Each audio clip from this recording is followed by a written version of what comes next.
Hey there, welcome to 21 Secrets to Boutique Success. I am your host and facilitator, Nicole Sims, and today is day 5.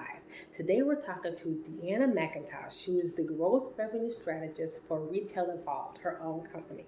She's over 16 years of retail experience helping retailers with their sales, with their productivity, through innovation, through merchandising. She's going to talk to you today about what it really takes to have a really successful retail business. She's going to go some really deeply with some great gems and some ways you never thought about. So stay tuned. It's going to be a great conversation. See you later.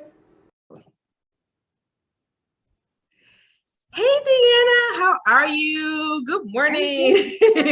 Thanks for being with us today. I'm so happy that you're here. We have this conversation. So excited. Me too. Thanks for having me. So we're going to get right started. So I'm going to ask you my first question. And the first question I have for you is, what do you think is one of the top secrets to having a successful small retail business? What do you think is, from your perspective, a good secret would be? The biggest secret is to not look at yourself as a boutique. Interesting. Okay. Yeah. So here's what I mean by that. So I feel that the future of retail and just business in general is to not put yourself in a box. So what I mean is typically, in retail, you sell products, right? You open up a brick and mortar store, or you open up a website and you have products on your website and you sell them. That's not enough. It's not. Like if you really want to have longevity and if you want to build a business that is going to grow with you and is going to expand, you want to do more than that. But I know most people are just stuck in this silo of I sell products. Yep. And prime example is last night I taught my Flawless Clarity workshop, and we were talking about customers and why they need to dig into their customers deeper and why they need to know their hopes and fears and dreams.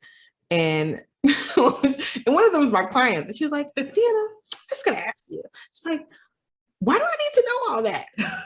Like, why do I need to know that? I know the basics, I know how old they are. I know, their demographics, how much they make, but like, why do I care about their hopes and their fears and what they do when they wake up in the morning? And I was like, you want to know why? Because that's how you figure out how to add revenue to your business. Because if I wake up like this morning, I woke up, I turned on my diffuser, I wanted to create this whole mood, and I was listening to my praise and worship music. How could your products have fit into that? Good. You're not thinking about that because all you care about is that I make, $100,000 a year and I'm married and whatever. But you're not looking into every area of my life to figure out how you can fit in it. And it's not always products, right? One of my clients, she sells motivational products. So I'm like, okay, why don't you host an event, a dinner, a motivational dinner? And then you just happen to slide your products in there. She's not thinking about that because a dinner is an experience, and I'm a retailer land. Yeah. So that's my long response. No, I love that. It's like, stop putting yourself in this box. You are here to sell to your customer and serve your customer. You can do that in many ways, and products is just one of those ways. I love that because one of the biggest trends right now in retail is experience retail. When it comes to having a connection with you as a brand and how you fit into the overall life. And if you're just concentrating on, well, I sell dresses, so I just want to make sure I get my dress in your closet, but are you saying dressed up for her prom? Are you saying dress for her date? How is she gonna look at her day? Is she getting engaged this week? I mean, what is she gonna do in your dress to make her feel an experience and actually remember, oh man, I got engaged in this dress. She really had the right purpose for me. So now this brand is part of my life. And I think in that way, that's beautiful. That's fire. I like that. And that gives you also a competitive edge, right? Yeah, it's because nobody else is thinking this way. Right. Always think about slapping up some product on their website. That is genius. I hope everybody got notes on that because that was genius. That was really good. Yeah. So kind of going on with that, what do you think is one of the largest mistakes a lot of people make when running their business? Because that's a secret, so I like that. But what's the mistake you kind of see over and over again when they're running a new retail business or boutique? Yeah, not paying attention to the numbers. That is always going to be my response on that. That's good. That's always. But yeah, not paying attention to the numbers. I mean, the number one question I would get from people is like, well, how do I buy better? What's your financial plan? I don't have one. So then how are you buying then? Because if you have no sales goal you're buying towards, then you're just buying for fun. Mm-hmm. And if you don't know what your average order volume is, what's the average amount of money somebody spends with you, how are you pricing your products? Like where's the strategy coming from? So yeah, your numbers tell you everything. So you're not going to grow until you know them. And even if you can say, well, hey, I'm doing $300,000 in my store. If you're not on top of your numbers, you could be doing $1 million right now. And you could have been doing $1 million 2 years ago, but you weren't paying attention to your numbers. So right now you're just flying by the seat of your pants and just taking the wins. But there's a whole lot of losses in there that you would know about if you were looking at your numbers. And those losses could have turned you into making $1 million instead of that 300,000. That is so key. So that's so key. And a lot of people, like I said, they just look at the end result was the sales. Like I always say, I made $300,000.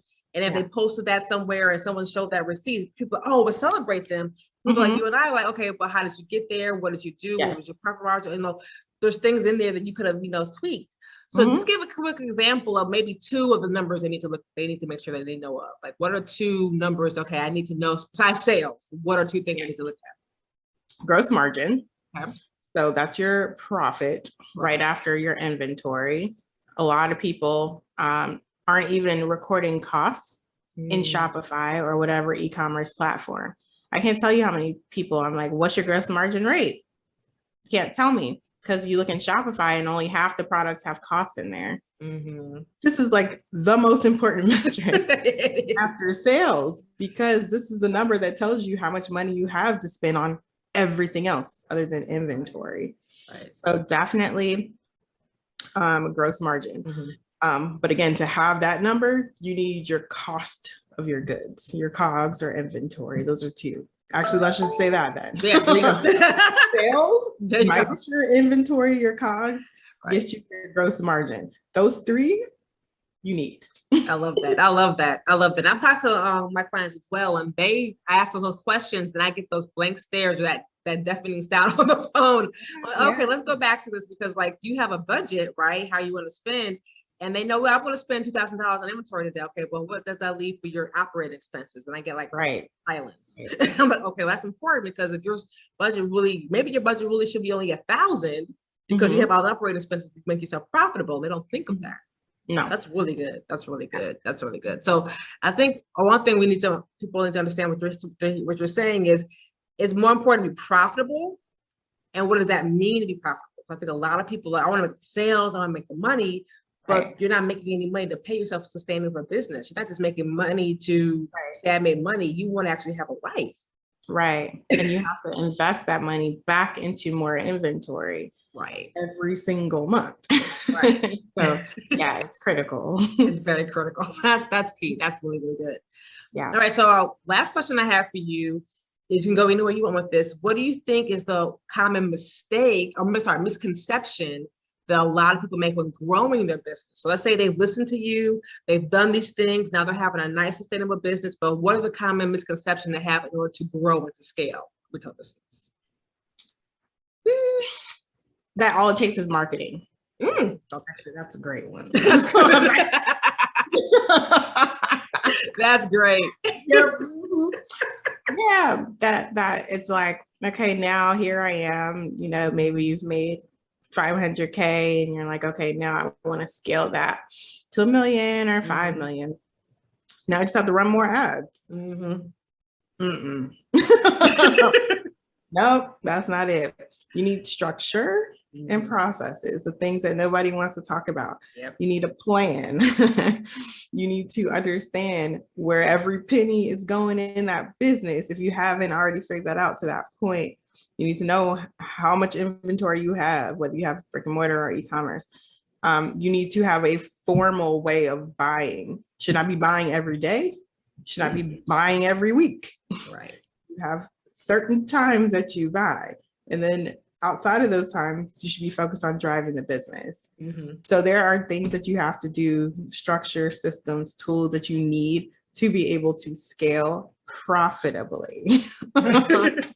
Yeah, and those things are called merchandising. Yes, thank you. Thank you. All that is merchandising. Thank you.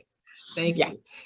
So that's really, really, really key, because I think that is a thing that, again, when the groups that I'm a part of and I see and that I talk to my clients, I think it's all about running ads on Instagram, ads on Facebook, and then they'll grow. And I'm like, it's way more than that. And going back to your first statement, if you don't know who your customer is, you don't know who your target market really is, you're wasting money because you don't know who you're you're literally draining money down the toilet. You're draining money down the drain, which you need to put back into your inventory. So it's a whole secular thing, and if people need to understand what you're saying, that's really, really key.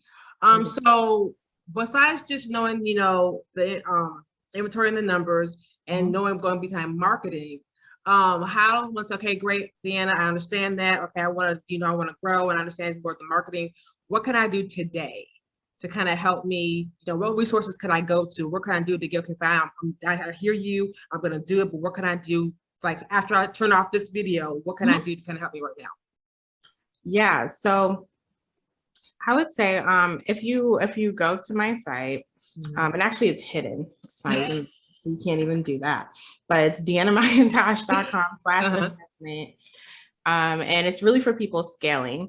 So that's partly why it's hidden from my site. I'm focused on more growth and expansion at this stage, not scaling. So DeAnnaMcIntosh.com/assessment, and then it'll tell you the number one thing stopping you from growing right now, and being able to scale profitably.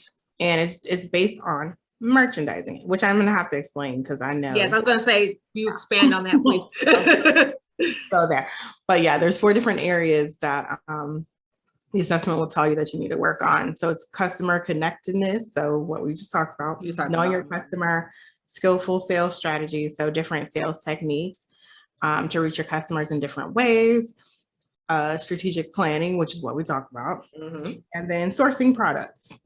So one of those 4 things is holding you back, and it'll tell you why. It'll tell you steps to fix that, and then other resources. Nice. But back to merchandising. Yeah, go back to merchandising, please. Merchandising is not just visual merchandising. It's not making things look pretty. That is a component of merchandising. So what merchandising is basically the 5 P's: the product, price, place, promotion, people. That of 5 P's of marketing, but 5 P's of merchandising is all about the products. So marketing is about people, right? You're advertising to people, trying to get people to come to you. Right. And merchandising is getting your products and services and experiences to the people. So it's pricing the products, inventory management of the products, sourcing the products in the first place, figuring out where your products go. Do they go on a website, pop-up markets, So it's the product strategy. That's merchandising. And marketing, again, it's getting people to these products. Right. So they're doing this. Merchandising is getting the products to you. Marketing is getting the people to these products. So it's people focused, product focused. Right. Marketing comes after merchandising. Thank you. Right. So you can't have marketing and not have merchandising, because merchandising tells you what products you're featuring in your ads, what you're even talking about in the ads, what are the features, again, the prices, where can they find these products, the story. Right. With merchandising. Right. That is so good. That is so good. That's so good. And people don't think about that. And like you said, they think about, I think the marketing part is the sexy part. And that's the part that is always splashy. It's always when you hear on social media, everybody's in the marketing, which is hey, it's important. But the reason why the marketing is so successful is what you just said. It's okay, I'm successful because I know my merchandising strategy. I know my price. I know what I'm talking to. I know what's going on. And I know what story I'm trying to tell you. Without that, it fails, right? It does. And to be fair, merchandising isn't talked about, right? And there's not other consultants who are really talking about this, because most of them are still in corporate America making six figures, living the high life. There you go. Doing merchandise. There you go. Right? So people like us, crazy Right. people like us, Right. leave that cushy life Mm-hmm. to consult with small, mid-sized businesses on merchandising, because that is literally the piece that's missing, and that separates the small, mid-sized businesses from the big businesses. So true. So yeah, it's not readily available information. It's not Googleable. Like It's not. You're right. it's not. Yeah, because when you Google things, they go straight to the marketing expert. And it's like, wait a second, I need to know about, try to show something about merchandising. And that's why I don't think they understand how important it is, because you can't really find it readily.